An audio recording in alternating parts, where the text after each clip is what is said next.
You have just stepped into the Midlife Revolution, your space to ignite possibility, redefine purpose, and embrace the power that comes with age.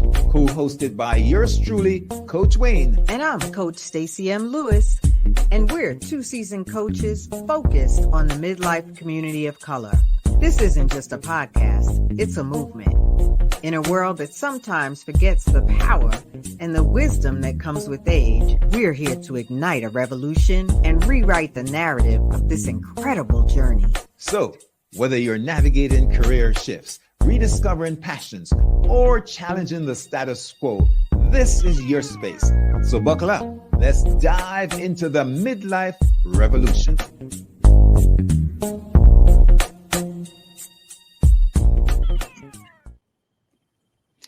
Good morning, friends and well-wishers. Welcome to another episode of Midlife Revolution. And I am Coach Wayne, your VIP coach. I work with men that are mature and seasoned as they are going through the nuances of middle age or midlife, helping them to realize their dreams and their passions so that on the second half, they'll have their greatest experience. And today, my co-host, as usual, is the bright, illustrious, and wonderful Coach Stacy M. Lewis. Hi, Stacy. Bright, illustrious, and wonderful. Wow, what an introduction was that. Good morning, Wayne, and good morning to our listening and viewing audience. It is always such a joy to be here. I am Coach Stacy M. Lewis. I am a nonprofit executive. Hit a sister up if you're looking for a great organization to support. I am also a midlife women's coach, and I'm also a health educator. And so we're really excited to dive into today's topic, which we are not going to rush through, as we believe there's some nuggets to share with our listening audience that might help us all just move forward with a different level of excitement and understanding of each other and our collective experiences. So Wayne, take it away. Stacy, I have had several conversations in various groups of brothers over the last several years. In fact, I contributed to a book just recently that a friend of mine published that spoke about the misconceptions of masculinity and how we are redefining masculinity today. And of course, at the stage of my life that I am and my wonderful, lovely wife, Audrey, we have experienced, and she is at this point experiences something that's oftentimes not spoken about publicly, but certainly affects us in this period, and that is menopause. Stacy, I am here to announce that men also have a period of menopause. Menopause, absolutely. Sometimes they need to pause, but that's a whole nother story. Yes, indeed. Wayne and I are talking today about the hormonal changes in life that impact both men and women. And, we hear about them in different ways, but our hope is that one of the outcomes is a shared understanding of the other's experience and how we can be a little bit more thoughtful, compassionate, understanding, and encouraging to those that might be in a season where hormones might be running amok. Stacy, why don't we talking about hormones today? And this is going to be a very testy conversation. But I'm now, yeah.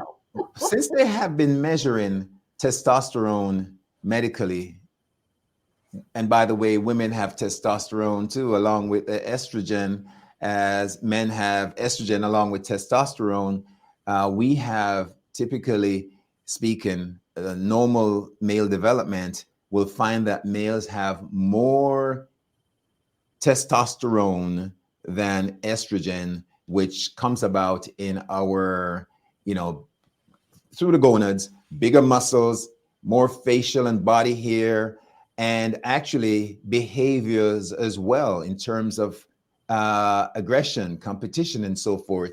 And we'll talk about that. But since they've been measuring, Stacy, they have discovered that there is an all-time reduction in testosterone levels in men throughout medical history. This right now, this period is showing that men have the lowest level of testosterone. Wow. Wow. I mean, wow.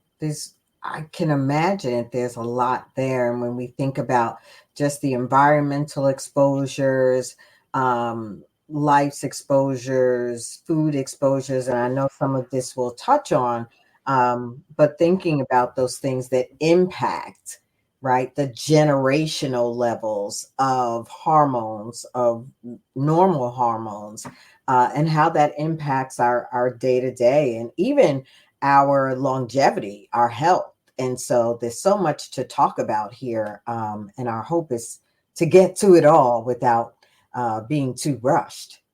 Well, let me talk about food, because a lot of times, and even if you're in your physician's office, we talked a lot about self-care and owning your care and asking the right questions, because sometimes it just doesn't come up. But it's important that when we educate ourselves as we go through this period of midlife, that we learn about, studies, practices, dogmas, old wives' tale, and all of that, and alternative care, right? Because it's our lives and it impacts the people that we love the most. So here is one of the things that I saw, which was mind-boggling. There was a famous study, a frog study, that had frogs, amphibious frogs, the croak ones. Ribbit. Absolutely. They were given a estrogen hormone in the way of, it's called atrazine. And what atrazine did with these frogs over a period of time, it converted these male frogs to female frogs. And so what am I saying? Are men going to become frogs or females? That is not the conversation. The reason I raise this is because atrazine is used in this country. It's banned in other countries, but it's used predominantly in herbicides that's used to spray the plants, fruits, and fruit trees and plants, like sugarcane, for example, where you get our sugar. It's used in the United States heavily in weed killing and all that. So it leaks also in the water. But what that is showing is that it is actually, and they're seeing some sort of correlation, that atrazine may be responsible, and other kinds of additives and herbicides, in affecting the gonads of our male population. Thus, we're seeing a level of demasculation and feminization traits in our men and boys in this country. What say you, Stacy? Well, there was a lot there. I mean, the whole reality of the ongoing knowledge that we have in this country about the use of pesticides and things of that nature, that at any given time might have been considered harmless. And we're now learning that they are harmful. And I wish that there was more insight and more awareness just about how pesticides and things of that nature can really just impact many aspects of our lives, right? But I'm a tree hugger, and I'm not going to go down the road of pesticides and things of that nature. But what you consume truly is important and really meaningful, right? They say garbage in, garbage out.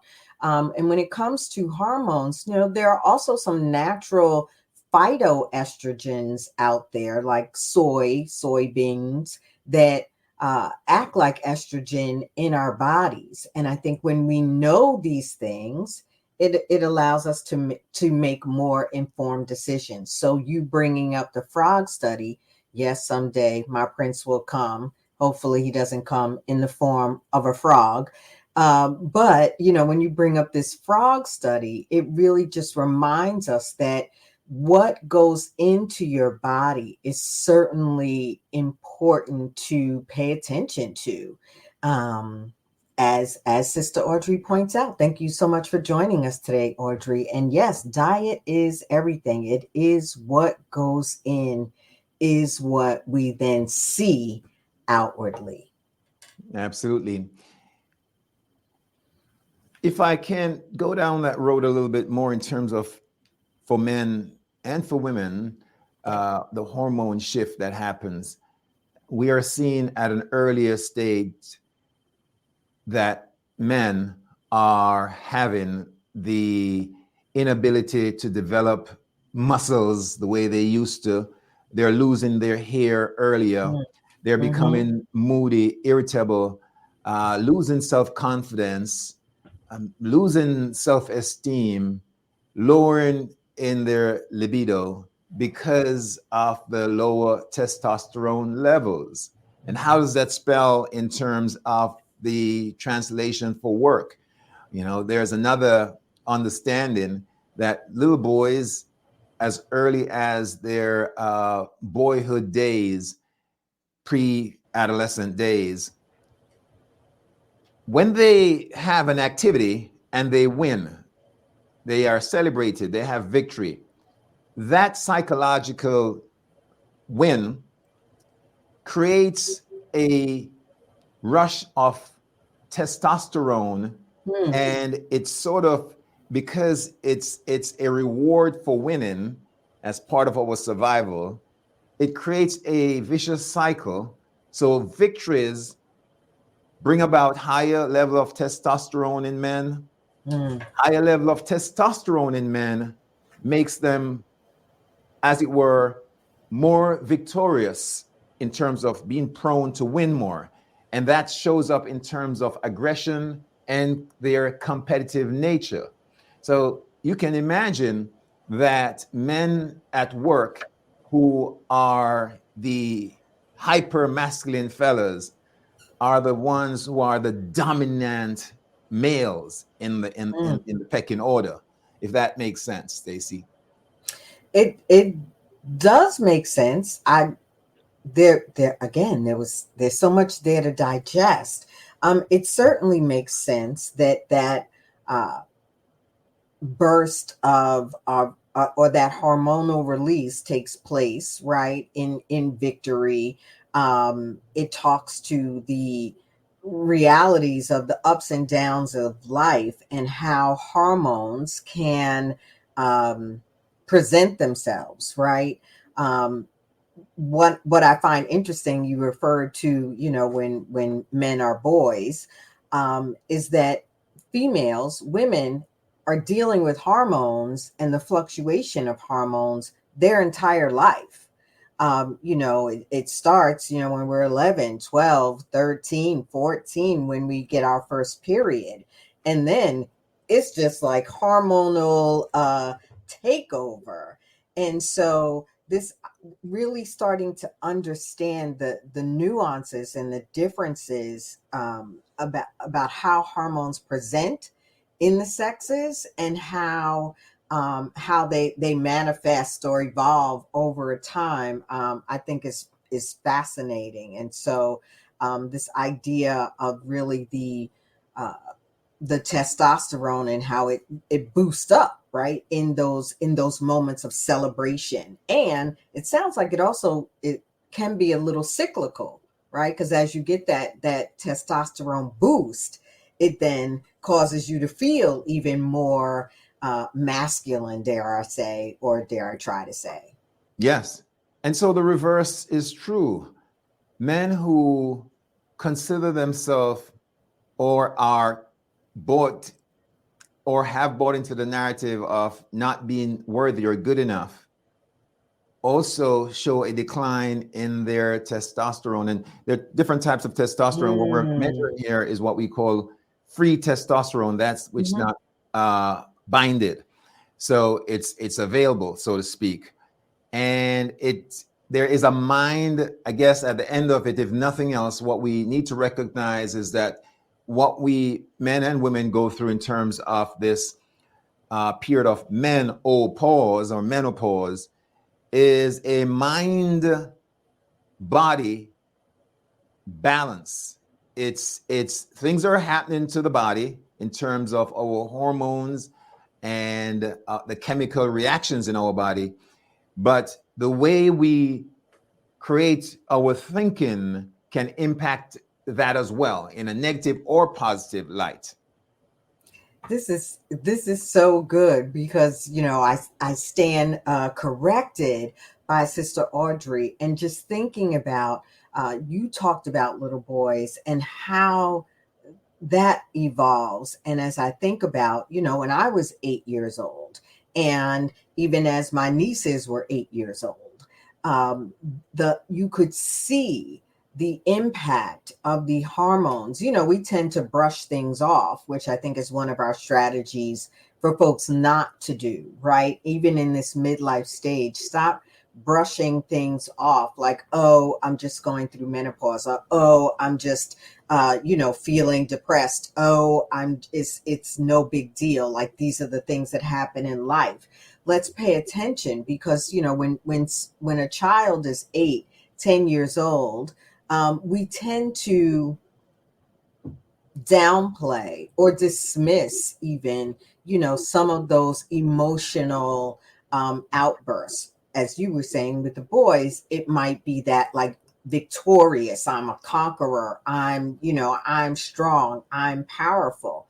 For in girls, it is often that feeling of a lack of control, right? And what we see often is an emotional response.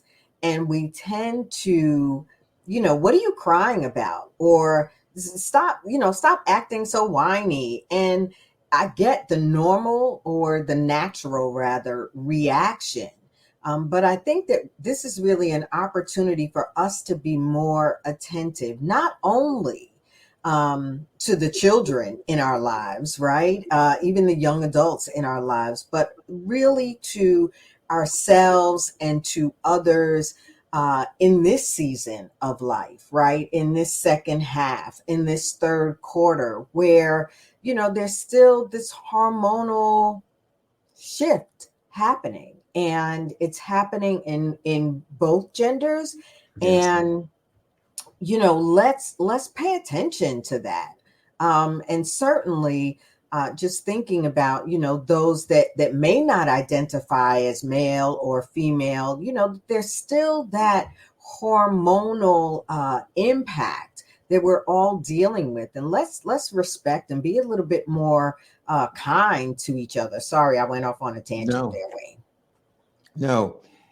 In some cases, men get treated or want to be treated with hormone therapy. And there's a great, alas, aware, beware for that, Mm, because it can have a lot of negative effects. And unless you have been tested and you're absolutely sure that the level of testosterone or DHEA, which is another very powerful hormone, a growth hormone actually, unless you know that these, and the way that works, typically speaking, what's happening for the male is that as we get older, our elasticity in our strength in so many ways, and our vessels and our body Mm-hmm. starts failing us if we don't take care of it. And so even with our manhood, the blood flow and nerve a system, if it's not use it you lose it kind of thing. And if you're not, yeah, so what happens is for men, oftentimes when there is a lessened amount of testosterone and DHEA, just like going to the gym and using growth hormones to help you push Mm. through, men can help themselves by changing the mindset and not seeing themselves as failing, but actually start. And here is one that is very controversial, but we have a divine feminine nature as well as a divine masculine nature. Mm. And the divine feminine nature is self care, nurturing ourselves, and so forth. So when men are going through this, it is the apt time to start practicing your divine feminine nature. That's not to say become effeminate, but to start paying attention to your body and doing the things that you may need to do to encourage continuous development and functionality of your potency, so to speak. Yeah. And this is true in terms of diet and exercise, sleep, and mindset.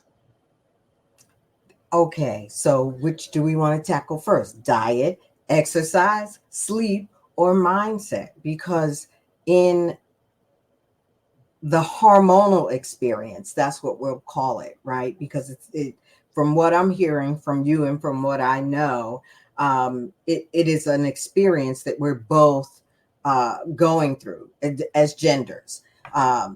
And as we pay attention to that hormonal experience, asking ourselves the important questions: how am I feeling? How is this impacting my sleep? Or asking yourself, really, why am I not sleeping?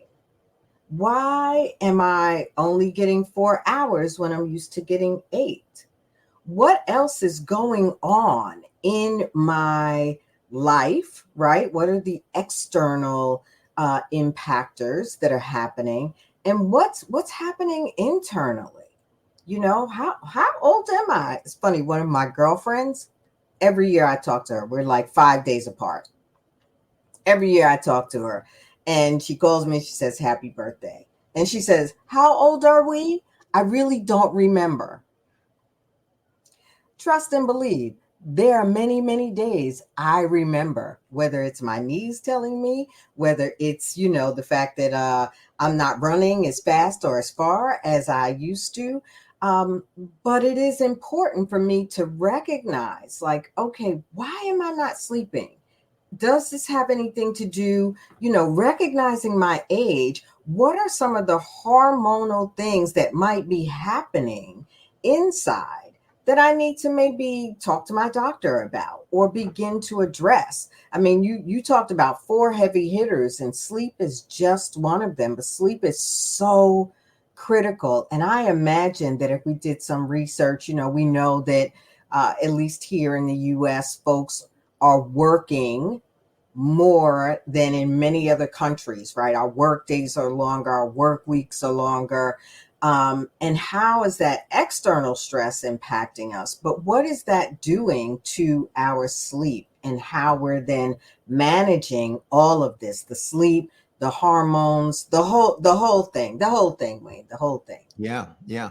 There are also studies that show that there is not a causation for ED in men and testosterone levels for the most part. And usually the treatment with hormones for men, usually less than 30% is less than 30% effective, ranging from 2 to 30%. Because what they're realizing and have realized is that testosterone affects the level of it, affects your perceptibility, your sense of wellness. It's really more psychological in terms of where it relates to your sexuality, right? Than functionality. It's not that it's going to stop you and give the cursed I word impotence. It's really some of the other things that's happening to you that's bringing that about as you age. But testosterone, what it does, it allows, like we said, it allows you to boost self-confidence and some of the he-man behaviors that would typically occur. Here's a funny thing, and it's ironic. Men typically start seeing this drop. And of course, like I said, across the board, it's lower in the United States for all groups of men. But typically men start seeing the lowering of their testosterone and, you know, start having the hair loss and the muscle loss of energy and all of that stuff at an earlier stage. But the average guy is going through this at, say, 40.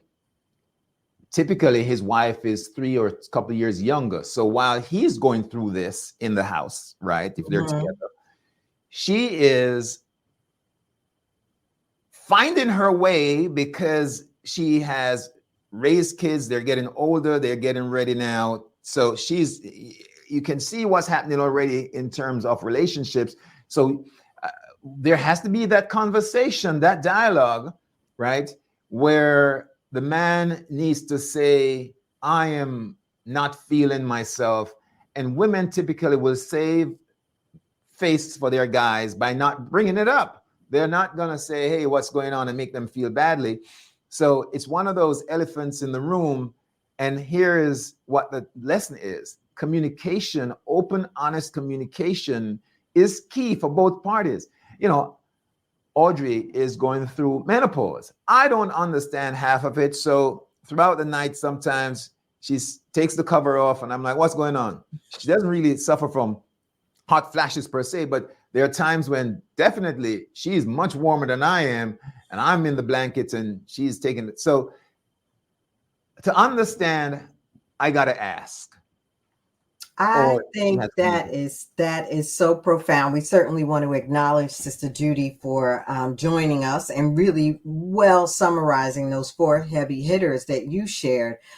You know, Wayne, you talked about, you know, when in a kind of standard, we'll say, relationship, which none of us are really saying we're all standard, that the men might be 40, you know, mid 40s, and the women might be a little younger. I think this idea of communication is so critical because it is not that she's not also going through hormonal things. You know, when you look at that shift in libido, that happens often to women in their later 30s into their 40s. For some, the shift is an amp up. Power to the sisters, where the shift is the amp up. And for some, the shift is the amp down. And so, you know, it is the beauty of that communication that really talks about this is what's happening with me. Has nothing to do with you, right? It is not you making me feel this way.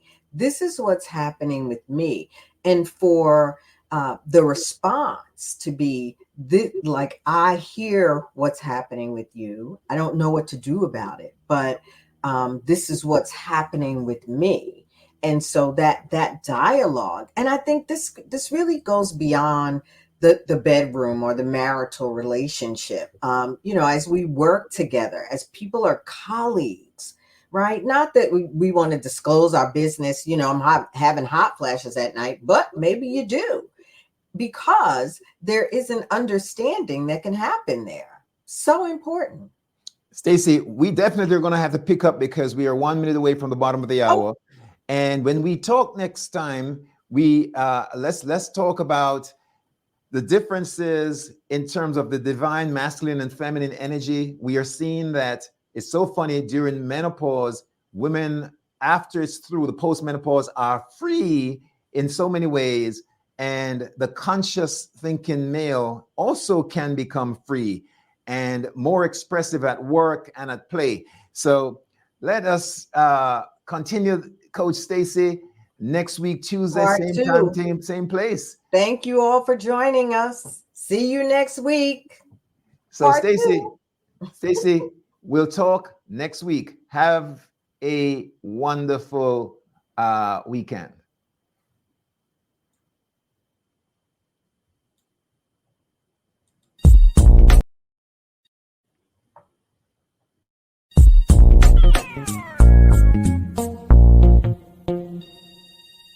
And there you have it, folks. This week's episode of the Midlife Revolution.